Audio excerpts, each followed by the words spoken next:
So Shivaji మాట్లాడింది తప్పే, అతను సెల్ఫీ వీడియో కూడా ఇచ్చాడు. సో మహిళలందరూ కూడా అతన్ని క్షమించాలి అనేది అతను ఇచ్చినటువంటి వీడియోలో సారాంశం. సరే, మహిళలు క్షమిస్తారా క్షమించరా అనేది విషయం పక్కన పెడితే, ఎవరైనా సరే ఎనీ మీటింగ్లో మహిళలు కట్టుబొట్టు గురించి, వాళ్ళు వేసుకునే వస్త్రాల గురించి అంత దారుణంగా మాట్లాడటం అనేది కరెక్ట్ విషయం అయితే కాదు. సో ఇప్పటికైనా కూడా ఎక్కడైనా కూడా మహిళల పట్ల ఇలా మాట్లాడేటువంటి వ్యక్తుల్ని ఖండించాలి. అక్కడ చాలామంది ఆ దండోరా ఈవెంట్ ఫంక్షన్లో చాలామంది ఉమెన్స్ ఉన్నారు, చాలామంది జెంట్స్ ఉన్నారు. మరి ఎవరు కూడా దాన్ని ఖండించలేదు.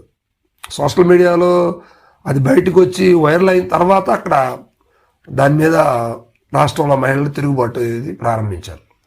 సో శివాజీ గారికి నేను ఇచ్చే హెచ్చరిక ఏంటంటే, మీరు ప్రారంభించినటువంటి తీరు బాగుంది, కానీ ప్రారంభం మధ్యలో సావిత్రి గారితో, సౌందర్యతోటి, యాంకర్ రష్మి గారితో పోల్చుకొని సామాన్లు అనే వలగర పదాలు వాడటం అనేది మహిళలు కించపరిచినట్టు.